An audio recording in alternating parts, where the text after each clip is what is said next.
Good afternoon. This week on The Big Show, as you can see behind me, there are several huge releases, including The Harder They Fall and Internals. I'm sorry, I said that wrong. Eternals. Plus, we'll discuss the best Black Westerns, and we'll have all that and more on episode 478. Keeping it real with FilmGordon. Let's go. All right, and welcome to the latest episode of Keeping It Real with FilmGordon. I am Tim Gordon. I am joined by my man, my Ed McMahon, my Guillermo, if you watch Jimmy Kimmel. I'm sorry, hey man. His name is, we call him Chuck Chill Out. We call him Pastor Chuck. We call him Pump Me Up Charles. That is Charles Kirkland Jr. What's going on, sir? Hey, I'm here, glad to be here. Wow, man, you really got to work on your interest. Ed McMahon, man. Yeah, I had to do it. What, man? Oh, so that's why you're like, hey, Yeah. Hey, welcome to the show, man. Hey, bro, I'm hyped today, man. I've been waiting for weeks to talk about this movie that we're going to talk about. Both movies, actually. There was a third movie that came out. They sent me a screener earlier this week. I didn't get a chance to watch it, so it is not included in today's show. All right, so and watch this. Apple TV Plus, you know who you are. So just do the math. You'll figure out the movie that opens today. But we got a lot of show to cover today. I invited a couple of people on. Apparently they are not here, so we will carry on without them. Wilson Morales, who ironically I talk to now more than when he was on the show, is in the middle of what I call junket hell. He is just, Charles did one last week. I did a series of them a couple of weeks ago when we were at Middleburg, and then after Middleburg, we in the fall. This is award season right now. So, we are, I was showing Charles my first gift from a studio came in earlier today. We hyped, man. This is what we do. It's award season, man. So we got all these junkets. You're participating in one this weekend, and we're both participating in one early in the next week. And so, it's that time of year. So busy. And I just found out as a bonus that this is daylight savings time weekend. So I get an extra hour at the junket this weekend. You see my face? Look. All right. I'm trying to figure out how I can get an extra day in LA next week, because there's another film that's being shown on Wednesday. I'm like, how can I move that flight so I can stay for one day longer? Man, if a studio, I'm out there, I'll inquire. If a studio is willing to do something, I'm willing to stay in LA all next week, man. So, matter of fact, I thought about doing the show from Los Angeles, and we should do something. Well, you'll be here. You won't be in LA until Monday, right? Monday. Okay, cool. All right, well, we'll come up with something. So let's get on today's show, because we got a lot of ground to cover. I want to talk about, because we're the Harder They Fall, which is actually out now, and it came out on Wednesday, early this week on Netflix. It got me into the phase, because something happened yesterday, which I'll share, pull the curtain back a little bit for the audience, Charles, is that normally on our site, thefilmgordon.com, I usually am the guy that does the audio reviews that are attached to the written reviews that Charles Kirkland puts up on the site. And, since we've been, working together, Charles has been sending reviews, and those reviews get posted. And I'm like, his stuff is usually better than mine. I'm out of the review writing business no, I can write a review. And let's understand, for people who don't sort of know, you kind of watch the show and you just hear me kind of pontificate from week to week. I used to write reviews every week when I was at BET.com about 15 years ago. I was the guy who was in charge of the reviews, so I wrote them every week. I left BET, and Jet.com hired me 2007, 2008, 2009. I was writing reviews every week, so I write reviews. When they stopped paying me to write reviews, I don't feel. I'm keeping it real. Look, I can write a I just ain't got that kind of time every week to be churning. And again, we seeing 300 plus now with streaming services adding in, might be seeing 400 different things a year, man. I ain't got that kind of time. I'm just being very honest. And I salute the Charles Kirklands and all my other colleagues who find the time to write these reviews, man. I'm running a company. I have time to be writing all these reviews. But what happens is that if you watch our FilmGordon channel, when I'm doing audio reviews, I also discovered that I had to write my thoughts out or come out with an outline because I can talk, like Charles and I sit down and talk about films all the time.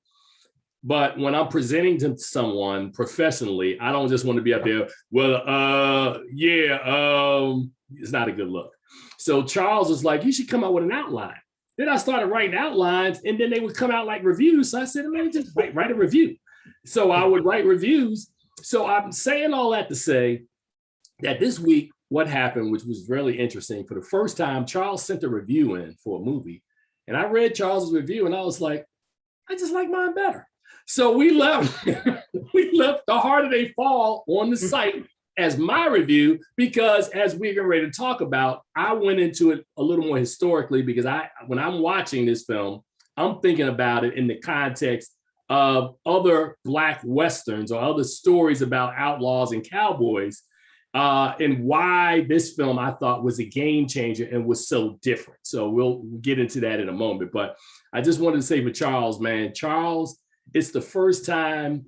How long have we been working together now? Has it been 5 years? More? 5 years.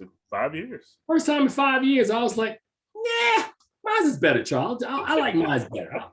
But trust me, it won't happen again. Charles Kirkland, and I say this to him privately, and I will say it publicly, brother can write. I love Charles's reviews. So, bro, you keep doing you. Matter of fact, I didn't think your Harder They Fall review was bad.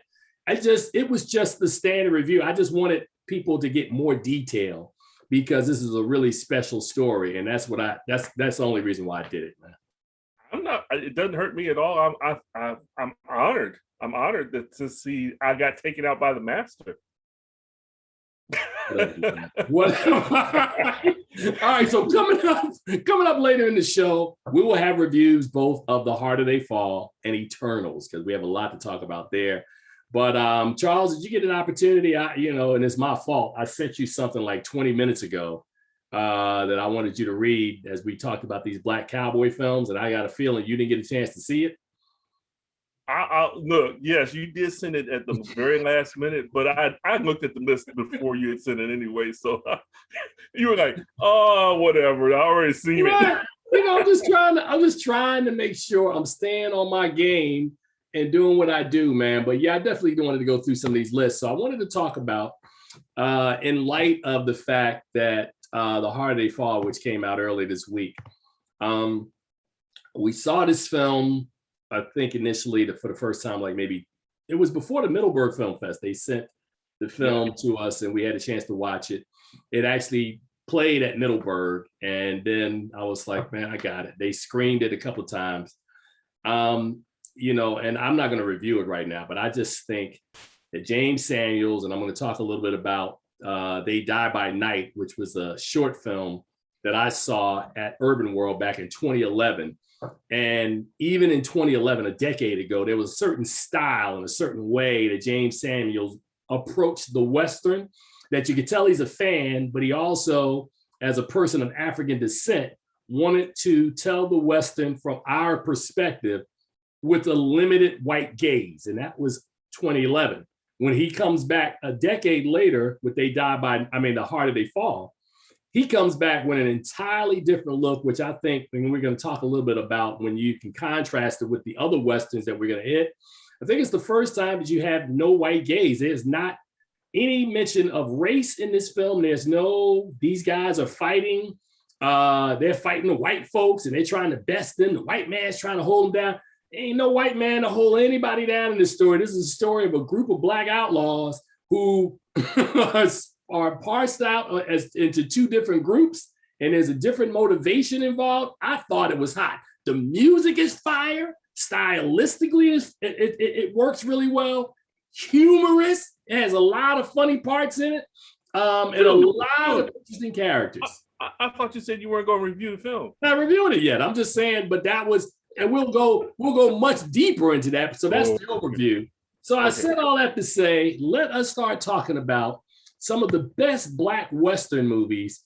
And unlike what we did last week, Charles, I'm just going to pick out some that I think are really quite notable.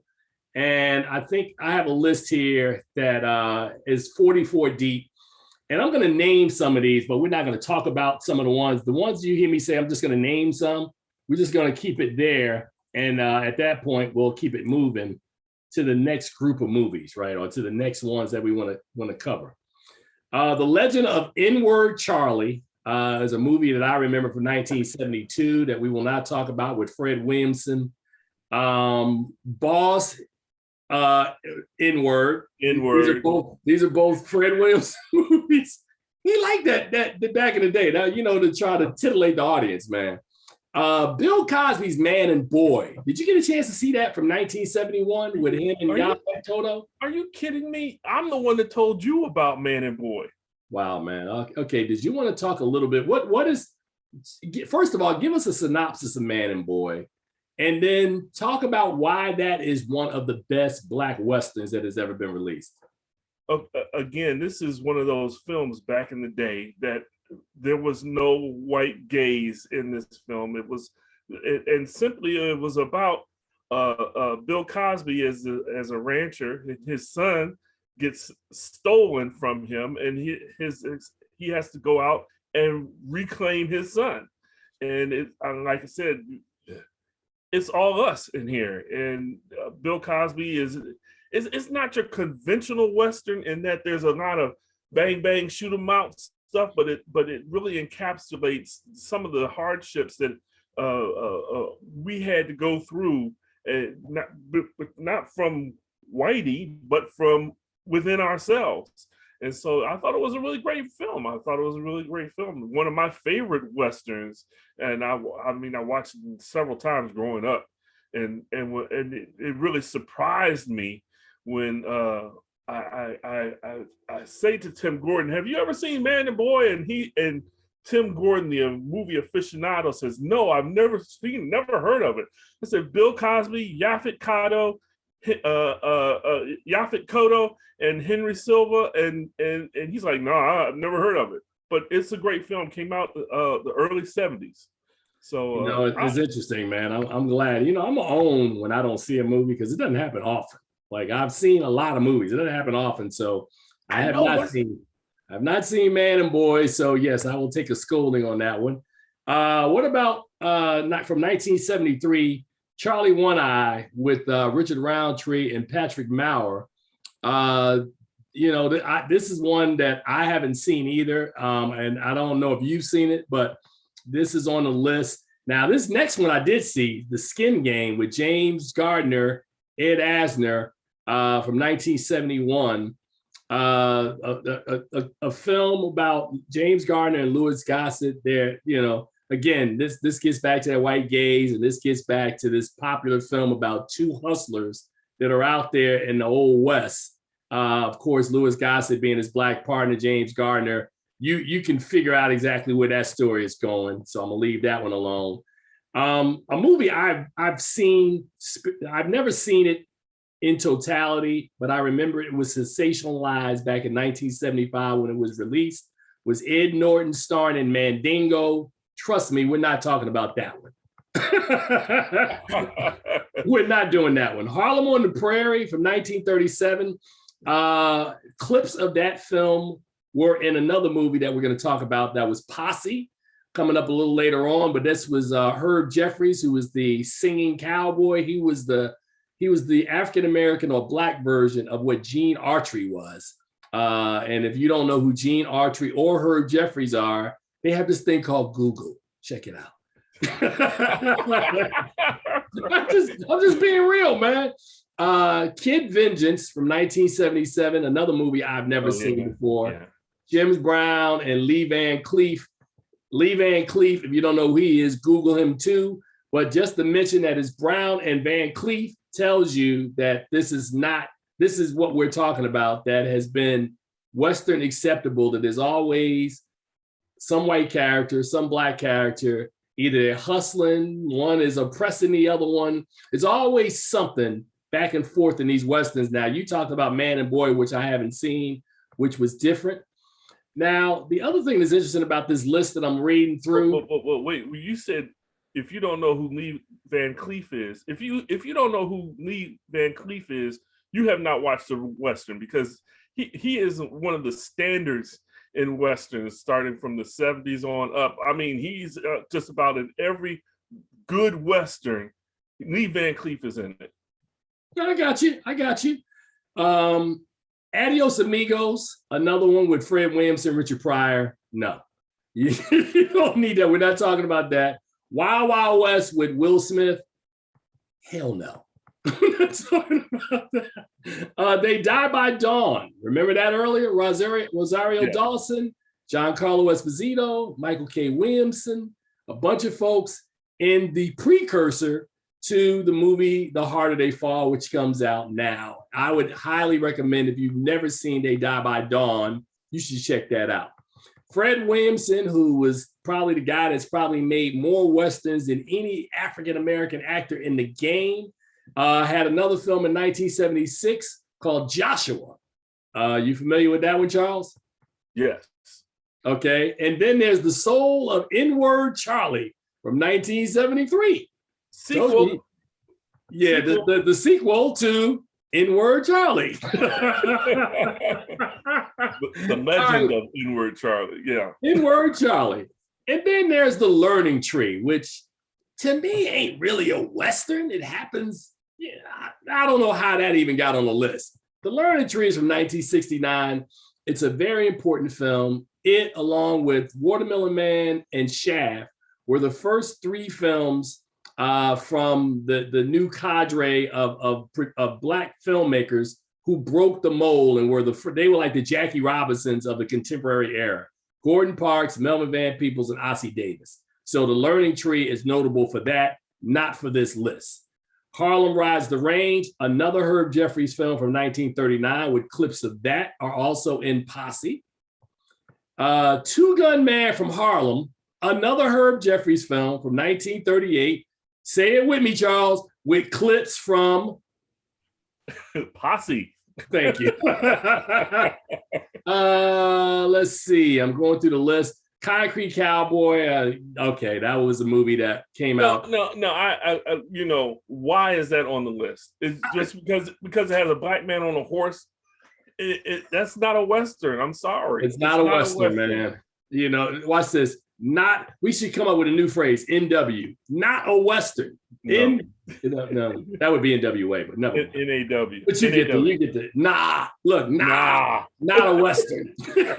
Now, let's discuss this next movie that's on the list from 1960, and probably from the greatest director of Western films, period. Four-time Oscar-winning director John Ford comes Sergeant Rutledge, which starred Woody Strode and Jeffrey Hunter. Have you ever seen Sergeant Rutledge? No, I have not. Okay. I see. Instead of going, yeah, that's what you get, I'm just going. Sergeant Rutledge is the story of a Black serviceman who is being court-martialed, and the great Woody Strode. Now, for those at home, because I like to do teaching in this as well, Woody Strode is a contemporary of Jackie Robinson. So they were all at UCLA together, right? Woody Strode became an actor when Jackie Robinson became, because I think they all played football at UCLA. Jackie Robinson was a really good football player as well. Woody Strode went on to become an actor. Jackie Robinson stopped playing football. Of course, you know his story, Brooklyn Dodgers, first Black man to integrate baseball, etc. But Woody Strode was an actor who was in a lot of demand. He was also in films like Spartacus. Woody Strode has a small role at the very beginning of one of my absolute favorite Westerns, Once Upon a Time in the West. Charles, you've seen that movie, right? Absolutely. I think one of the best Westerns of all time. Great line in that at the very beginning when Woody Strode's on screen. And of course, the three of them meet Charles Bronson at the train station. his name in the film, Bronson's name is simply Harmonica, right? So the three of them are there with their horses, and the guy, and he says, they look at him and they go, we only got, how did they say it? We one horse, we one horse short. And he goes, no, you bought two horses too many. I'm sorry, I'm a nerd. I love that line. But in Sergeant Rutledge, Woody Strode is defiant. He is proud. And of course, you know, that the reason why he is being court-martialed, of course, it was racist. Of course, it wasn't fair. And, you know, you have this wonderful shot of Woody Strode once he's exonerated, with him standing strong and proud with his kind of, in his military. It's just a really good film, man, for Woody Strode. So that definitely belongs on the list as one of the best Westerns ever made. From 1964, Rio Concho's Jim Brown, when he was basically saying, you heard the story in The Black Godfather, that they thought that he had a career after football and acting. He wanted to make movies while he was still in the league. This is the one that got him retired because he was working on this film, didn't get back in time for training camp, and they threatened to fine him, and he was like, man, I'm just gonna retire, man. I'm gonna stay in these movies. Several years later, he made another movie, which I'm sure is gonna be on this list that we're talking about, and you know exactly which one I'm talking about, Charles, the one with the first interracial love scene in it. Huh? You want me to say what the name? Well, no. Do you know what it is? Yeah, I do. All right, well, cool. I'm just checking, man, because you want to clown me about you never saw Man and Boy. Like, okay, all right, I'll wait. It's just that you're the great Tim Gordon, seen everything at all time. So you know when I get one on you, it's an event. All right, that's cool. From 1965, another film that I think bears a conversation is Duel at Diablo, with Oscar winner Sidney Poitier and James Gardner, who teamed up and made a lot of these movies. I'm sorry, it actually came out in '66. It was a pretty good film for Poitier. Poitier made a couple of Westerns. His best Western is one we're going to talk about a little later on. So just keep that in mind. Charles knows exactly which one that is as well. But I just wanted to mention the fact that he did Duel at Diablo, which I thought was a really decent, serviceable Western, but not better than the one that's coming up. Now, Earlier, I teased Jim Brown left the league to make a Western. You know, he made that Western, Rio Conchos, in '64. But several years later, in 1969, came 100 Rifles with him and Raquel Welch, which was a sensation at the time because there was a love scene in it. And I don't think they had ever had an interracial love scene in any motion picture in Hollywood, in a mainstream film. And Charles, any reaction on Jim Brown's love scene with Raquel Welch, who was like the bona fide super sex symbol of her day? He's the man. That's all I gotta say. He's the man. White people were outraged. They were out. Look at it. Never mind. I'm sorry. Wait, some white people were outraged. Some the women were like, "Ooh, Jim." or is that the line from One Night in Miami? You need me to help you to get that thing moved to your house? Jim, you know we don't let N-words in the house. He said it so casual. I was like, whoa. Yeah, it just came right off the bam. You know, we don't let y'all in the house. Wow, man, that's cold. All right. Moving up on this list, man, coming in at number 16, and I will say again, not a Western, is Rosewood. No, Rosewood is kind of a Tulsa Wall Street story more than it is a Western about a town in Florida where a white woman falsely accuses a black man of rape. The white men go crazy, go sack the town of Rosewood, which is based on a true story that happened in Florida in 1921. Not a Western, Charles. I don't know how some of these movies made the list. It's not even in the West. I mean, it's well, not even in the West. Florida's not the West. No. Florida's not the West. All right, well, cool. Not a Western. I'm going down the list. Bull is not a Western. I'm looking at some of these movies, man, that are on the list. What is on the list, and we're not going to talk about this one, but Gang of Roses is on the list. Now, Gang of Roses is a Western. You do remember Gang of Roses? I don't know why. Yeah, I do remember Gang of Lil' Roses. Kim, Stacey Dash, Lisa Bobby Brown. Yeah. I remember that movie. Not particularly good, which is why we're not going to talk about it. But we are going to talk about this film from Quentin Tarantino called The Hateful Eight. Hateful Eight is pretty good. The Hateful Eight. Yeah. Now, again, it happens in the West. It happens in a house. It is a Western. I think is a pretty good one from Sam Jackson. Quentin Tarantino, I've had my issues with. He's going to have another film on his list, which I can go back and play the tape. I was highly upset when the other one came out, but I like The Hateful Eight a lot. I thought The Hateful Eight was 70 millimeter, claustrophobic, in a house, Sam Jackson, Kurt Russell. I'm trying to think. Jennifer Jason Lee. I mean, there were some super performances in The Hateful Eight, and I like this movie so much from time to time. Netflix has an extended version that has like additional audio. I'll go back and watch that. That's all. See, I'm a guy, and I should have led this with this. That I'm a guy that detested Westerns when I was growing up because it was always so basic in the West, Charles. It was like the white man who wore white.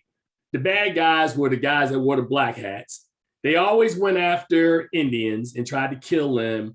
They always treated the black folks subserviently. This is what I wrote in my review when I talked about the film that we're going to review a little later on.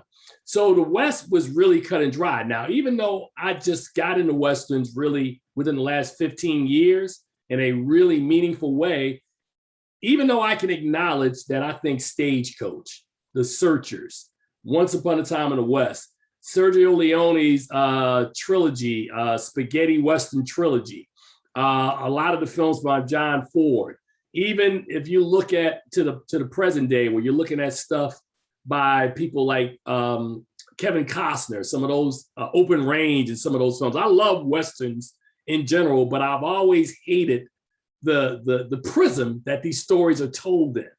But I can appreciate to this day that despite the fact that I think it's one of the most racist movies I've ever seen, I think Stagecoach is an absolute classic as a film, if that makes any sense.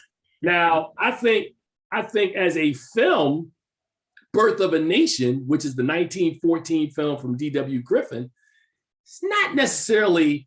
It's groundbreaking from a standpoint, and I'm talking about Stagecoach and why we were able to kind of distinguish between something that's made and executed well versus the content, which may be disgusting to me, right? So you got to remember when Birth of a Nation was made in 1914, it was probably the first of its kind that had the 3-act structure. It literally set the foundation for like all the movies we watch now on how movies are made. The subject matter is deplorable.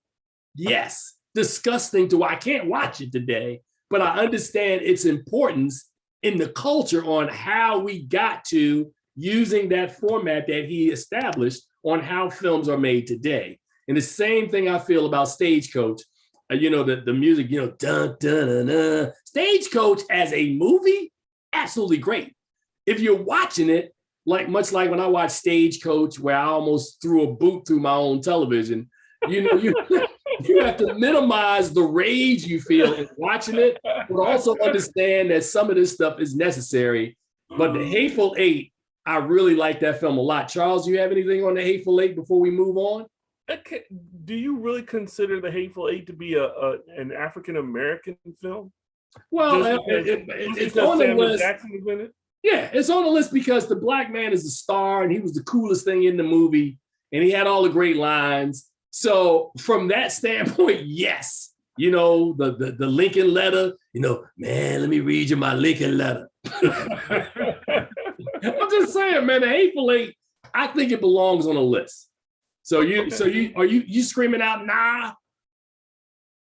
No, I'm not screaming out. Nah, it's a Western. It's a good Western. I thought you were like, nah. All right, I'm just questioning its blackness. How's that? No, I got you. Well, the blackness is that the reason why that movie has so much swag and style is because of they picked not just a black man, but you picked Samuel L. Jackson. Samuel L. Yeah. Yeah, that's the reason why that's on the list. But the next movie we will talk about, this was the directorial debut by Sidney Poitier, along with his good friend Harry Belafonte, and also co-starring Ruby Dee. It's from 1972, Buck and the Preacher. Now, Buck and the Preacher is a really good film to talk about because it made my review, Charles. The story of a person who was, I forget what the phrase they called it, but he was the trail guide. And you had black families who were trying to leave the South to go to the West. And he would kind of go ahead of them. He had the relationships with the Native Americans or the indigenous people, and he was able to help them. But of course, you had a group of whites who wanted their ex-slaves back, and they sought out, and Buck has to try to elude them with the help of the indigenous people to help them get to the free land. Buck and the Preacher, I remember watching this movie as a kid in the theaters. This movie's a classic, Charles. What do you have on Buck and the Preacher, man? I never saw it in the theaters. You are a little bit older than I am, so just a little bit. But again, great film. Harry Belafonte, almost unrecognizable as Harry Belafonte in this film, but as a con man, the preacher. Preacher. So it's a great film, though. I enjoy it very much. It holds up, Charles. It holds up really well, and it's one of those generational films you got to pass along. So I pass that along to my children as you got to see this movie. Yeah, it holds up, man. And I mean, there's some films that I watch now that are just like, oh God, that movie's dated, man. Now the next movie, I've seen this one within the last couple of years. Thomasine and Bushrod, Vanetta McGee.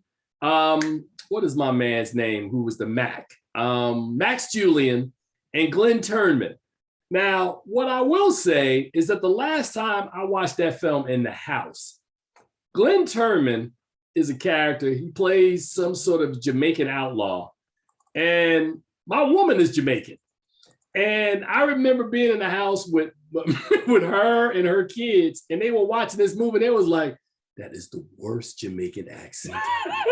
I said, what's wrong with it? That's not good. That's not a good accent. No. So outside of that, it's a story of a couple of lovers who their version of like a Western Bonnie and Clyde. They're just stealing from the rich, giving to the poor in the Old West. I think it's a really good story. It's an independent film directed by Gordon Parks Jr. from 1974. If you've never seen Thomasine and Bushrod, I think it might be playing on Amazon Prime.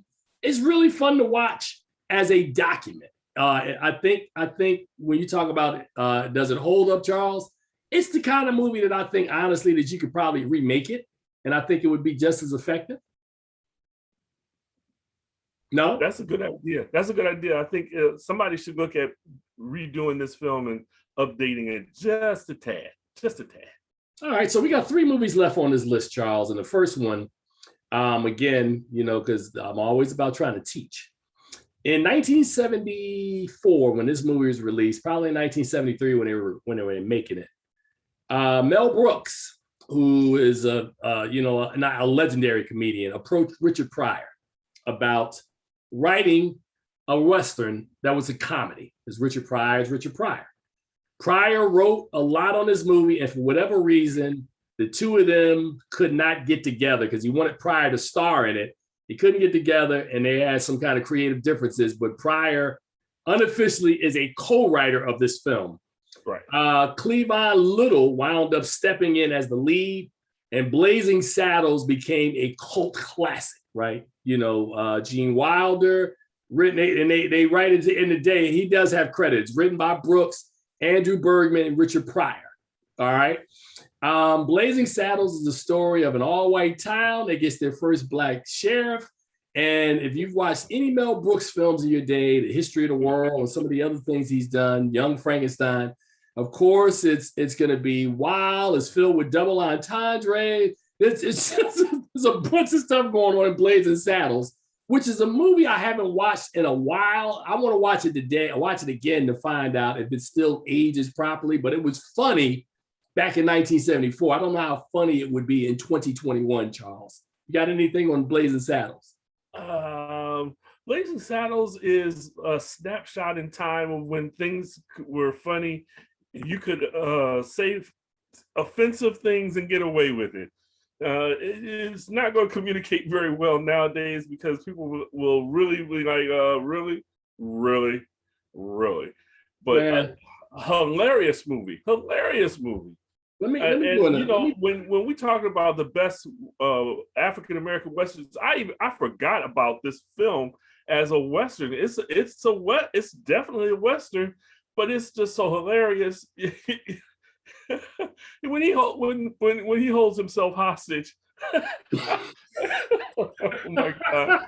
It's just ridiculous. See, but I want to go back and rewatch it again because, like I said, I haven't watched it in a while, and sometimes the humor over time you kind of lose something. But as an aside, let me just say this, and I'm gonna do this in 30 seconds. I spent, Charles, about 2.5 hours yesterday while at work with YouTube on, because I always like activity when I'm working. And I don't know what made me do this, but I just started watching Don Rickles clips yesterday. And I was in here crying because, of course, he was the greatest insult comic who ever lived. And I told my lady when I was done, I said, it's interesting that when you watch Don Rickles and you see the humor and the reaction to his humor, because I started with a clip of about maybe 10 years ago when Denzel Washington was on David Letterman and he had Don Rickles on as a guest. And Denzel was promoting some movie, but he stayed on the couch so that he could be there for Don Rickles. And he sat there like a little kid at Christmas laughing as Don Rickles was just wearing Letterman out, right? And I went back and I watched all these clips and I said, that was a very different America. Don Rickles now, no way would any of that here. Like, I can't think of any joke he told that he could tell today without being dragged on Twitter by cancel culture trying to get rid of Don Rickles. Don Rickles was hilarious. He really was.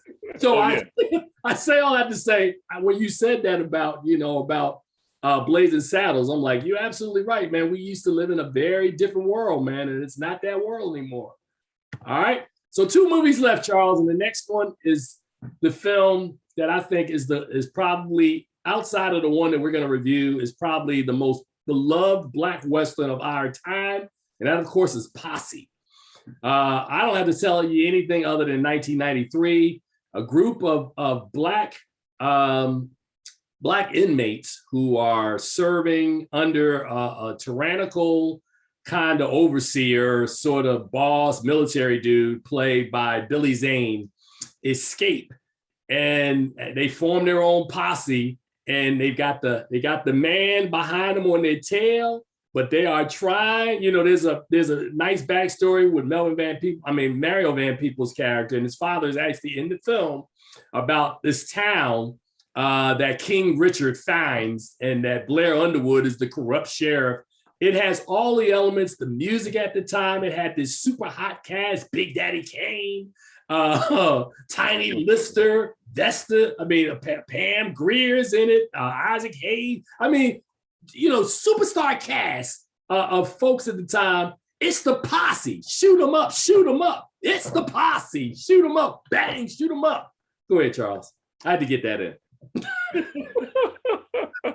The Posse is the forerunner of everything that James Samuel had wanted to do. When Mario Van Peebles put this movie out in 1993, he encapsulated us. Now, of course, there was the white villain that they had to overcome, but it was more about getting the revenge on the guy who killed their father. And this movie was just kind of threw away that white gaze halfway through and just got into, this is what this is about. This is us doing our thing in our time. And it was just a magnificent portrait. And people love this film. I mean, quotes this film to this day about these Buffalo Soldiers. I mean, it's a great film. Great film. The Motisa tribe. I'm sorry, I was waiting, man. All right, and finally, the last movie, which I am not a huge fan of to this day, is Django Unchained, based on the 1966 film Django. No, I was not a big fan because at the time, I said you pretty much were telling the Nat Turner story, which Nate Parker later did with Birth of a Nation, but that was about slavery. But you're kind of telling that story. But again, Django, Jamie Foxx, Kerry Washington. I'm still not there on Django Unchained. I'm sorry, Charles. I'm just being real. Come on, man. No. The fact that see, my issue with Django Unchained, and I'll repeat it again, is that it's wonderful to kind of do, like, Quentin went through this period where he was doing all of these reimagination films. You had the Nazi one where the Jews win.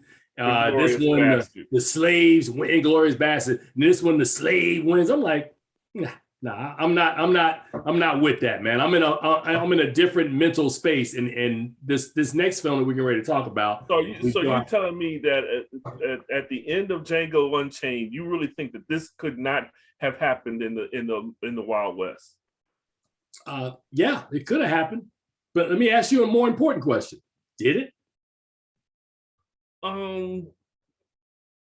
My point exactly. Probably not. All right. So, look, my point exactly. So that is your list. So according to me, I love Posse. I think Posse is great.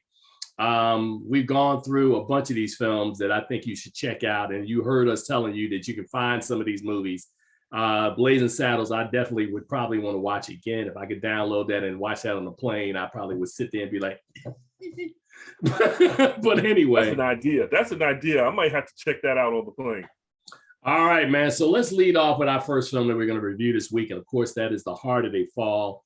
The Harder They Fall is written, produced, directed by James, and he also does the score, James Samuels, and that's Jeymes, British guy who also is an artist who goes by the name The Bullet. He creates a Western where he takes real life, the personas of real or formerly living African-American cowboys and outlaws, and puts them into two gangs, the Nat Love gang versus the Rufus Buck gang. Nat Love, of course, is played by Jonathan Majors. Rufus Buck is Idris Elba. And the Nat Turner gang, you have Zazie Beetz, who plays Stagecoach Mary Fields.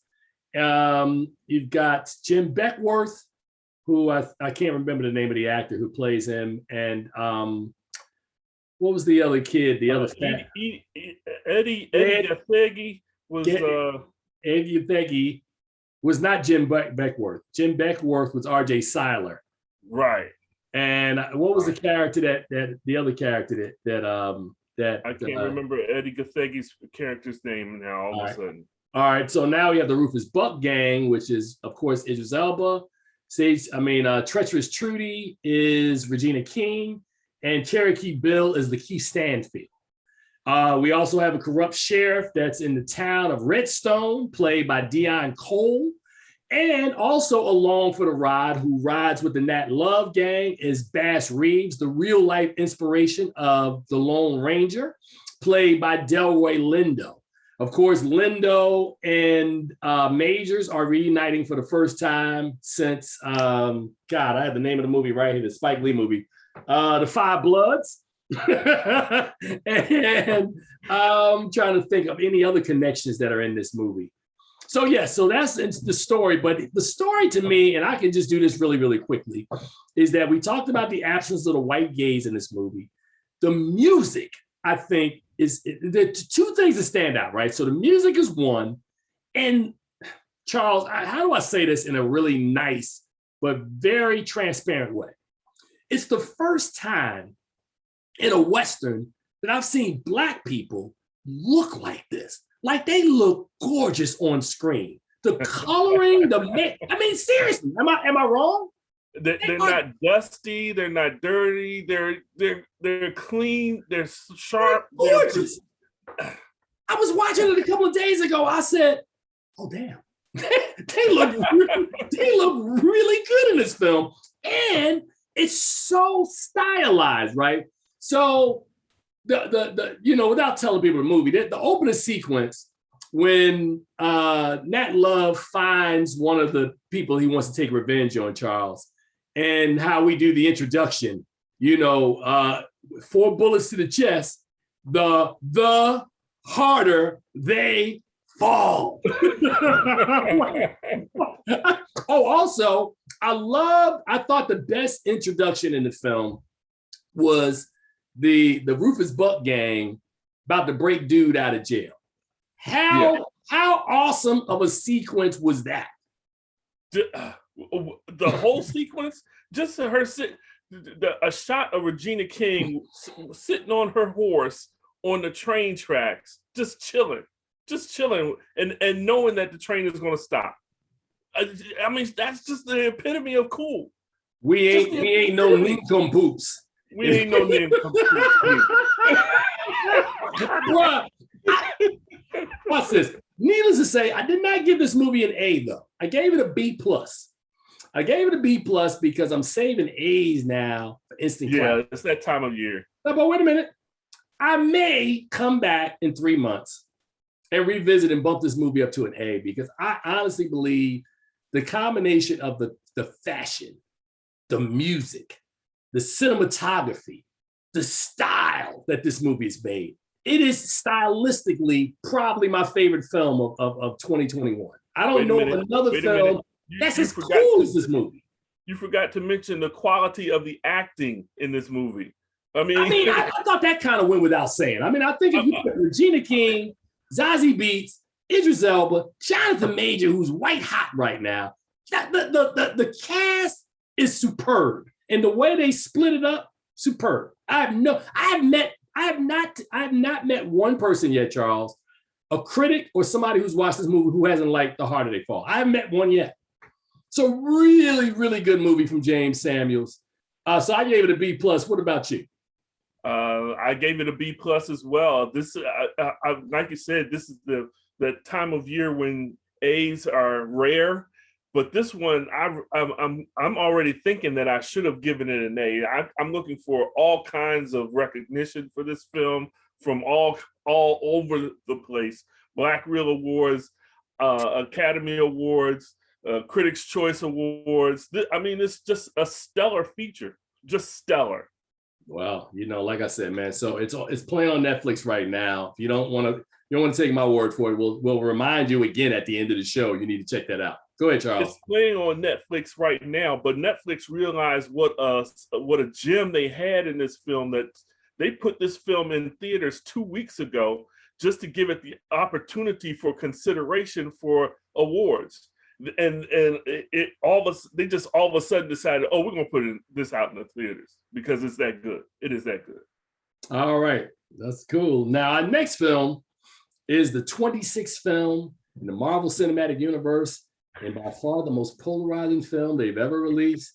It is simply the story of when gods walk the earth. It's the Eternals. This story is a race of immortal beings with superhuman powers who secretly live on Earth for thousands of years, who reunite to battle the evil deviants. Directed by Oscar winner Chloe Zhao. It's the Eternals. Charles Kirkland. Can't wait to talk about this one. I, as a guy who I will lead off by saying, did not read comics as a child, which is untrue. I'd read one comic as a child. It was the Archie comic. So when they make the Archie Jughead Veronica movie, man, I was doing stuff in them streets, Charles. I wasn't reading. I ain't got time for Marvel and DC as a kid. But what I'm kicking myself now, because if I would have known, like if I could go back in time and go talk to the 9-year-old me I'd be like, 9-year-old Tim, you better load up on you some comic books, man, and spend your lot of time with your head in it, because when you're going to be a grown up at some point, they're going to make a lot of movies and you're going to be able to bring a lot of institutional knowledge. So I did not grow up that way. So having said that, I ain't know anything about the Eternals. And thank God, much like Dune, I had a translator in the movie theater by the name of Charles Kirkland, who helped me, because I was sitting there going, okay, you get the story where we meet 10, listen to this, 10 Eternals who are living spread out all across the globe. And, you know, as they said, there's a massive event that brings them all back together, and we have to meet each and every one of them. So you have to literally try to get not necessarily 10 full backstories, but 10 backstories on who the Eternals are, where they came from. And I will just say, for me, my biggest issue with this film is that it seems to be made for people who really understand the comic, right? If you don't understand the comic, you're going to go in here and try to figure out, how do these 10 beings fit into the same universe that once had Iron Man, Thor, Captain America, Black Panther, the Guardians of the Galaxy. Now, to me, the only 3 people who could probably fit in the same universe and hang out with these people, maybe Thor, Captain America, maybe Doctor Strange. I don't see Captain America hanging out with the Eternals. I don't see Iron Man hanging out with the Eternals. What is T'Challa gonna do hanging out with the Eternals? So that part, I'm still trying to figure out, how does Marvel fit these new guys in the existing universe of just mere mortals? You know, they're so big, Charles, they're like, yeah, man, we watched y'all do this little Thanos thing y'all was doing, man. They told us not to get in it. The Celestials, they told us to stay out of it. So I say that. So that's my issue. And then the other part, it reminded me a lot of watching The Watchmen, right? So you remember the Zack Snyder film, where, you know, you had six backstories that had to be told. This film is, I would say this film is better. It's better than that. I would say that. Right? I'm looking at Charles's face. It's better than that. But my issue is that it's a very different film than what people expect when they watch Marvel films. And I'm not sure how, I got a feeling it's going to have a huge opening weekend because it's a Marvel film. But Charles, mark my words, wait till week 2. That's when we'll know if all this bad publicity that this movie's been getting and all these bad advanced reviews, if it's going to tank this movie. So Charles, that's my take on it, man. Where are you at with the Eternals?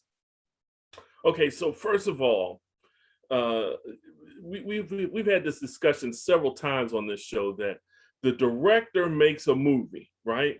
And it's the director's vision that makes the movie what it is. So when you get a director like Chloe Zhao, who just won an Oscar last year for a movie called Nomadland, to bring her into, you're going to get that kind of storytelling that she's classically done in the past. And so that in itself is an outlier for what has happened with the Marvel Universe. This is not the kind of storyteller that we're used to having. So having said that, you're right. This is not anything like any of the things that we've seen in the past. And when you say polarizing, I don't know how you mean that, because I only know of one poll everybody is going toward as far as this movie is gone. Yes, this movie has made for comic book nerds to understand, but even so, they've done some things in the script that are not along the lines of what we know from the comic books. So there's a lot of changes. There's nothing here for anybody to grab onto and say, oh, this is a great film. I love the way they're going with this. The characters, I love everyone. They tell the backstories, but they don't give enough of the backstory for us to even feel like we know who they are or what they can do or why they do what they do. And so I find that, to me, the movie is a failure on a lot of levels. a lot of levels, and even to the point where they introduce some characters in here that are going to be instrumental in the Marvel universe going forth. They just kind of allude to who they are and what they do, and they never really give a clear idea of who they are or a clear story of what they can do or why they're important. Even when you get down to the end credit scenes where you're supposed to be able to tie things together, it still kind of separates everyone into those who know and those who don't know. So I think that the movie, being a comic book fan who's read this book, who know a lot about all these characters and how they played out in the comic book universe, I think this is really a failure for the Marvel universe. And I was not happy after I got home. As I'm sitting there and I'm watching a lot of the cool stuff, and I'm like, yeah.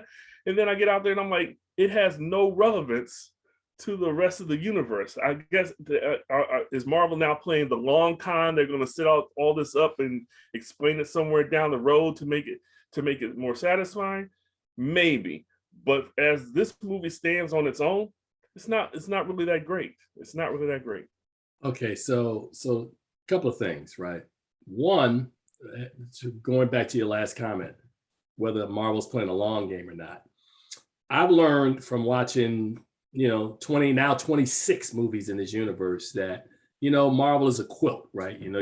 Some of these stories, people have been online comparing this film to like Thor 2, The Dark World, or Iron Man 2, which are films that are really not well received in the Marvel universe. I'm not here to debate whether one is worse than the other. I think, as I told Charles, one of the other issues that I had was that outside of Guardians of the Galaxy, I can't think of another standalone origin story that they didn't use a bridge character, right? A bridge character meaning a character we're familiar with from another film in the universe to sort of help guide us along and bring the connective tissue. So for an example, you just watched Shang-Chi. And again, if you haven't seen Shang-Chi by now, we're not doing spoiler free. You just short, you just missed it. So in Shang-Chi, Benedict Wong, who plays Doctor Strange's right hand, has several scenes in the film where, he's connected to these guys, he shows up.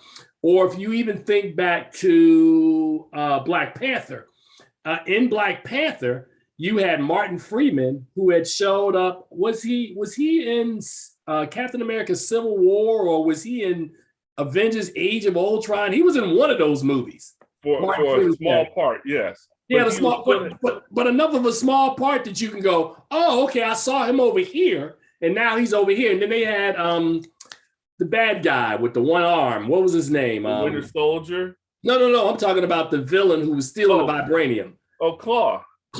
So Claw was in an earlier Marvel film. So when you see Claw, you're like, oh, okay, this is a part of the story. Claw was over here. Now he's here. So you get the Eternals, and there's nobody in there. It's like, even in Doctor Strange, you saw in the origin story, I'm assuming there was some connective tissue in there, I assume. But Doctor Strange was a very different story, because even if they don't have connective tissue in there, we introduce Doctor Strange, and then you later see Strange kind of being fit in with everybody else.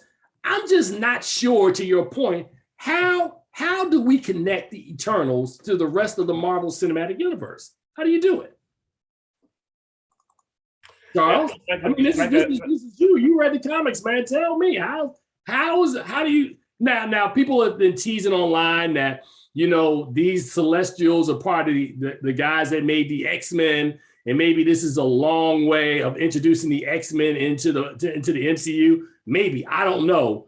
But it's the second film that I've watched this year from Marvel that just feels like it's like out of place. Like Black Widow is out of place. We already knew how Black Widow died. So the fact that they released, and again, part of this is the pandemic, right? So the pandemic pushes this movie back a year behind schedule, but it's the second film that I don't think lands smoothly as the most Marvel films have in the past. Am I wrong, Charles? I think you're absolutely right. And I mean, when they talk in this film. They mention the snap and the Avengers and all that stuff, and that's the only connected tissue that they have between this movie and anything else that's happened in the Marvel universe. So I can say that some of the Eternals go on to become Avengers, but that's just what happened in the comic books. And some of the things that they've done here in this movie subvert what they did in the comic book. So I'm like, what are they doing now? How's this story going to work? I'm at a loss. So for what it is, it's an interesting movie at best. It's not an exciting movie. It's not, the action scenes are few and far between and not very good at that. And so it's just one of those, this is a miss. And so I'm not going to say, as some people have said, that Dark World is worse than the Dark World. I think it's better than that, if not for just having superior cinematography. But the storyline, the interconnections, it's missing. So I gave this film did I give it a D? I gave it a D. All right, I gave it a C, man, and we're gonna wrap this puppy up, man. The Eternals will be in theaters later tonight, big time over the weekend. Hey, man, we always tell you to see something good at the movies. I would tell you to see The Harder They Fall. I could be wrong. I mean, you want to see the Eternals, you handle your business. Charles, as always, thank you. It's always wonderful having movie conversations with you every week, bruh. So I highly appreciate you. Episode 478 is a wrap, man. Let's get up out of here, man. We will see you guys on the other side. We'll have exciting stories from the West Coast next week on the show. Trust me, you see Charles' smile, right? Yes, sir. We'll see you guys. Enjoy, be safe, and we'll see you guys next week. You take care and enjoy your weekend.